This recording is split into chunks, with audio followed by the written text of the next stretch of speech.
séminaire grande précarité. Et comment les évaluez-vous? Un moment d'échange très intéressant avec les différents partenaires, des discussions enrichissantes, des points de vue différents du mien, donc c'est plutôt bien. Ça me permet d'échanger, de partager, mais aussi de me remettre en question. Donc je dirais que c'est plutôt positif parce que ces moments-là n'existaient pas auparavant.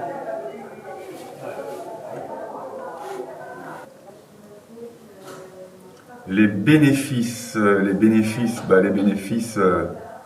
les évaluer là maintenant, c'est peut-être un peu compliqué parce qu'il faut regarder un petit peu ça avec distance, mais déjà de mettre autour de la table des partenaires différents, des intervenants différents du social et du médical pour promouvoir la participation des personnes concernées dans les programmes de TP, c'est forcément positif, quoi. C'est dans ce sens-là qu'il faut aller. Maintenant, développer l'approche et la valorisation des savoirs expérientiels, je pense que ça va prendre un certain temps. Alors, pour moi, c'est quelque chose de très important parce que j'ai longtemps travaillé avec des personnes en précarité, notamment des personnes âgées. Et donc, du coup, ce séminaire me permet de parler de ce que j'ai pu faire, de ce que j'ai vécu. Et comment je l'évalue? Plutôt bien. On a des discussions très, très constructives. Et les productions qu'on nous demande de faire aussi nous permettent d'aller puiser un peu dans ce qu'on sait faire le mieux. Et donc, du coup, c'est pas mal comme séminaire. J'aime bien. Alors, les bénéfices sont assez importants parce que ça permet de voir ce que les autres pensent, les autres professionnels pensent, puisque nous sommes assez nombreux comme professionnels venant de différents horizons. Et donc, ça a permis de mettre nos connaissances ensemble et ensemble de tirer des leçons et faire des propositions concrètes dans ce sens pour mieux améliorer nos pratiques à chacun. C'est justement de pouvoir partager, de pouvoir se rencontrer. C'est toujours très enrichissant. Je suis toujours très contente de pouvoir être là. C'est de réfléchir et puis de toujours se remettre en question, de se dire que voilà, il n'y a pas de situation idéale, parfaite, et que de pouvoir partager, c'est toujours avancer, évoluer tous ensemble. Alors, c'est intéressant parce que notamment par les recueils des verbatim des patients, on a un retour à nos préconisations professionnelles qui vont carrément dans les mêmes sens. Donc c'est plutôt rassurant, on n'est pas à côté de la plaque. Le bénéfice, c'est le partage d'expérience. Parce qu'entre professionnels, on se croise pas si souvent que ça. Et c'est toujours très intéressant de croiser les regards, de croiser les expériences, et encore plus de le croiser avec différents patients qui viennent de différents horizons. Et quelle est votre humeur du jour? Positif. Joyeux. Pourquoi? Eh bien, parce que j'ai rencontré des personnes avec lesquelles on a des sensibilités. Et aussi parce que, voilà, je me retrouve dans un environnement dans lequel il y a des choses à partager avec des gens. Et donc, du coup, ça me met d'humeur joyeuse. Je suis très contente parce que je me dis quelque part, tous les efforts que nous avons fournis finalement n'ont pas été vains parce qu'il y a une suite logique de ce que nous avons fait et du coup, je suis assez enthousiasmée. De très bonne humeur, très content d'être là. Pourquoi? De se réunir, de pouvoir réfléchir ensemble et de pouvoir partager avec d'autres sur notre quotidien dans l'association et avec d'autres acteurs dans la santé. Guillerette. Pourquoi?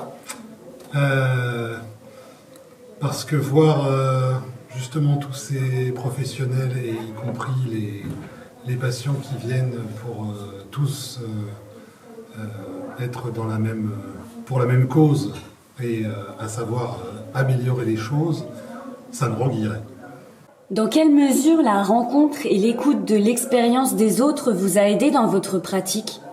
Premièrement, le sentiment qu'on n'est pas seul, que beaucoup de nos partenaires ressentent les mêmes émotions. On arrive à peu près à dire qu'on est au même constat et de voir aussi qu'il y a des gens qui continuent, en tout cas, à être motivés à vouloir améliorer les choses. Et aussi que peut-être les instances aussi approchent ce travail-là sous un autre angle qui peut être porteur. Alors ça me permet d'avoir une vision beaucoup plus large de comment faire les choses et aussi de se rendre compte que la spécificité d'une population en grande précarité n'est pas toujours la même d'un intervenant à un autre. Et donc, ça permet vraiment de couvrir un champ beaucoup plus large et ça nous enrichit également. Alors, ça m'a permis de faire une remise en question de ce que je faisais tout le temps. Ça m'a permis de faire mon mea culpa, si je peux me permettre, et de me dire que finalement, on peut se baser sur la connaissance des autres pour perfectionner ses pratiques. Alors, par rapport à la rencontre, c'est justement se remettre en question, se rendre compte que ailleurs il y a aussi d'autres façons d'accompagner et que on est là justement pour pouvoir se nourrir des autres expériences et on apprend toujours. Donc c'est toujours, comme je l'ai dit, toujours très enrichissant et toujours un plaisir et de partager ensemble. Je dirais même que c'est plus que m'aider, c'est à la base de ma pratique, en fait. Maintenant, je ne pars plus de ce que je sais, je pars de ce que les patients savent et j'essaie d'améliorer à partir de cela et non plus à partir de ce que j'ai appris dans ma formation ou autre. Est-ce que vous avez l'impression de faire des efforts dans le vent? Non, pas du tout.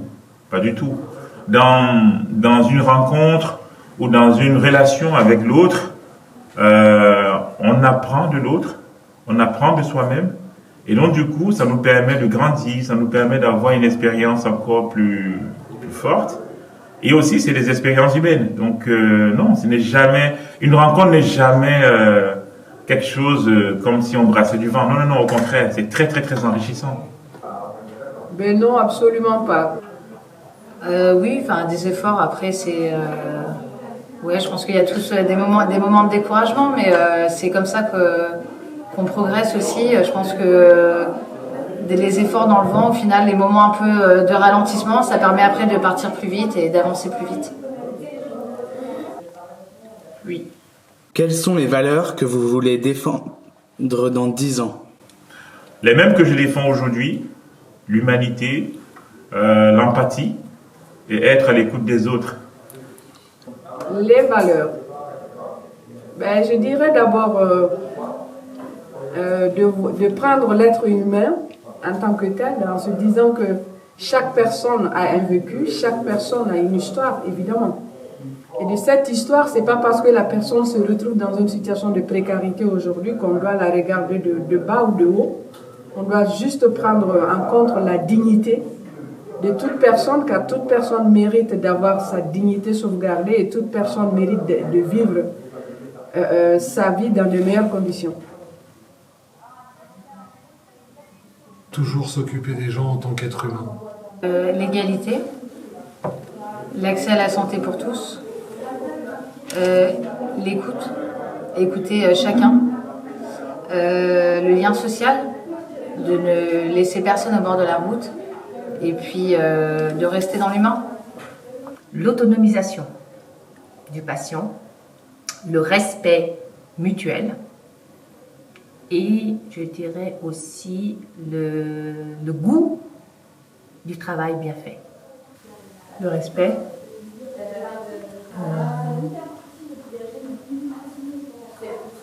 peut-être de tendre vers un vivre ensemble agréable et satisfaisant pour tout le monde.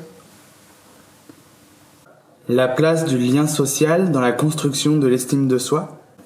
Elle est importante, primordiale et même, je dirais, centrale. Primordial.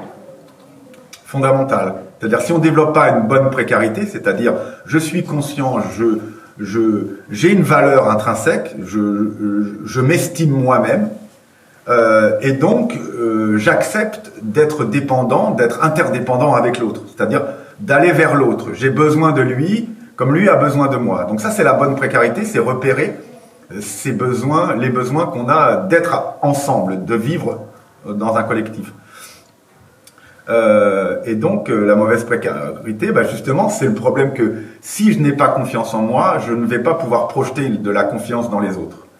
Donc le lien social, il est fondamental puisqu'il va essayer de retisser, de reconstruire quelque chose qui est un peu abîmé chez les personnes pour qu'elles puissent de nouveau avoir confiance en elles et à partir de là, plus facilement avoir confiance dans les autres.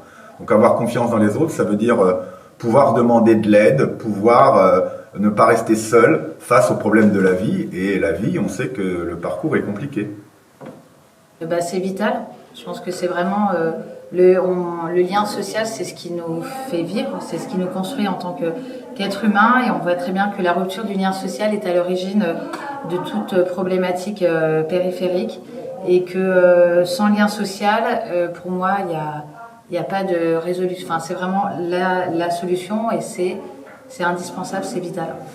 Si vous faites une randonnée avec une personne en très grande précarité, quelle serait la bonne distance d'accompagnement?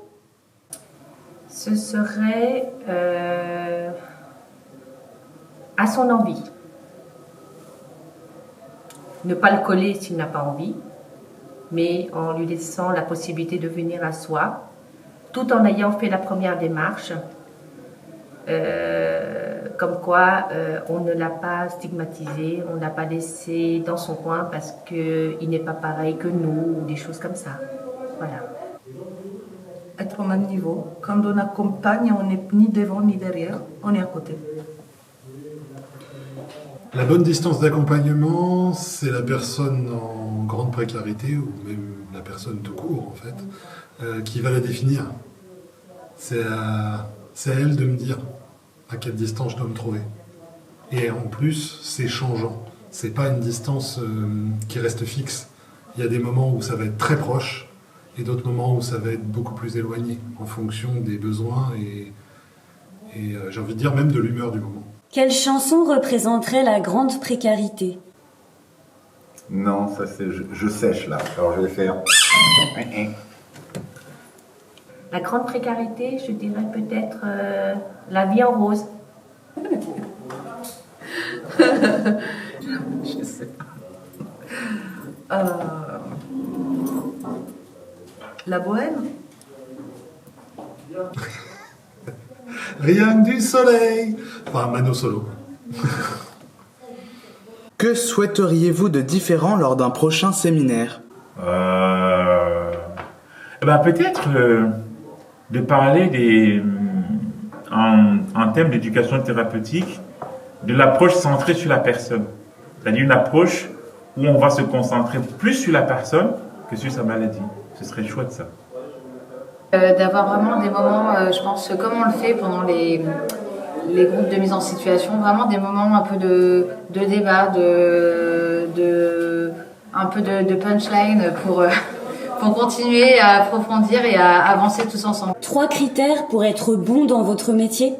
Je dirais l'empathie, se mettre à la place des autres et pour pouvoir mieux les comprendre. Et l'écoute active, ça veut dire que écouter la personne, c'est pas juste écouter, mais écouter, comprendre et agir avec la personne. Et puis, je dirais aussi s'adapter. Il faut s'adapter à toutes les situations par rapport à la singularité humaine. Nous ne sommes pas pareils. Donc, chaque patient ou personne que nous aurons la chance d'accompagner doit être spéciale et prendre en compte ses besoins et ses attentes et en fonction de ça, agir avec elle. Alors, 3 critères. Premièrement, être résilient. Deuxièmement, bien se connaître. Et troisièmement, être en capacité d'avoir une relation symétrique avec celui qui est en face de nous. La remise en question, je pense vraiment d'être tout le temps dans une remise en question par rapport à l'autre. C'est grâce à l'autre, justement, aux personnes qu'on va rencontrer, qu'on va pouvoir justement se remettre en question et avancer. La curiosité, de toujours essayer d'apprendre, de découvrir à travers l'autre, à travers des situations, des rencontres. Et puis la patience. Quelle est la principale difficulté à laquelle vous devez faire face dans l'accompagnement ? Le temps.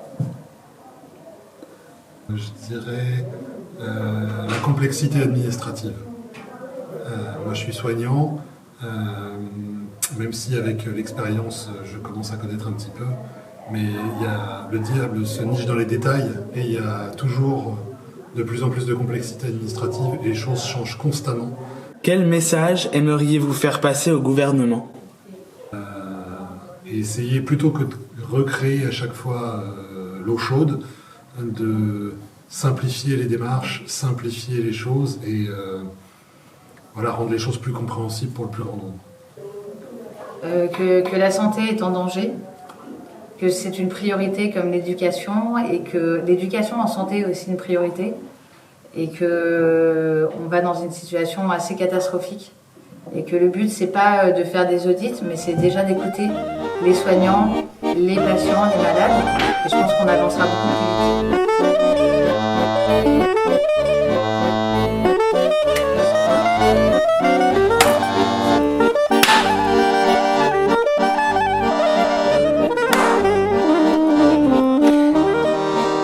À quel moment vous sentez-vous le plus fragile ?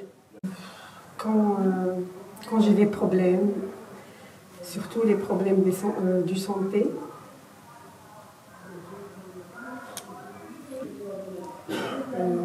Là, je me sens très fragile.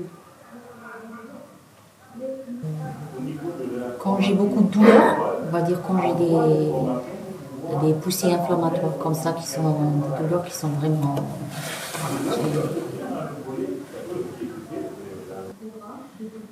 Je me suis sentie le plus fragile le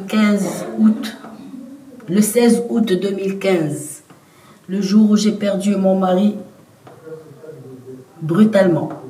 Mais c'est lorsque je me retrouve face à des problématiques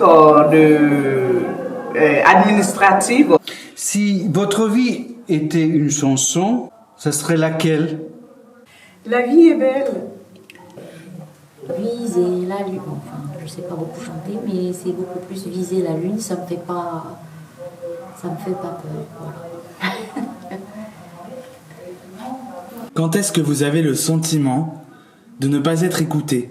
Quand j'ai des soucis, et je m'en vais voir mon assistant social ou bien celle qui m'accompagne et on ne peut pas m'écouter, je suis désolée. Et ça fait que je n'ai plus d'assistant social dans les arrondissements où je suis.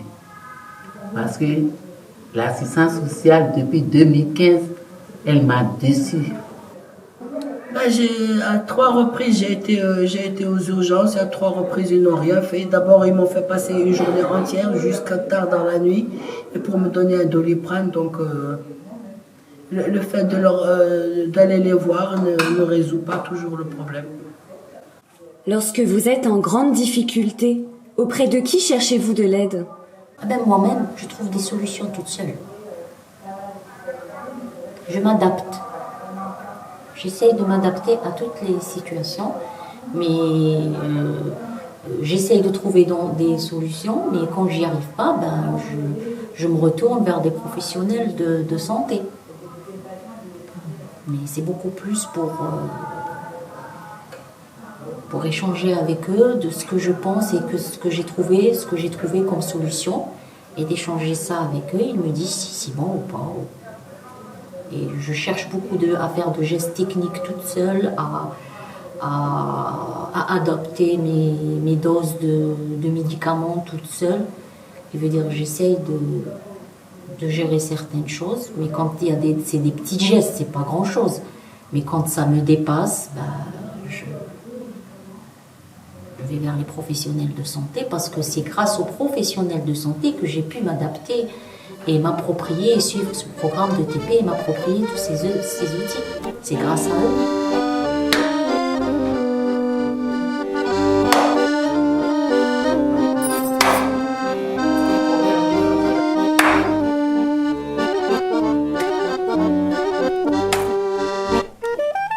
Et vous dites, j'ai pas des réponses. Caméra.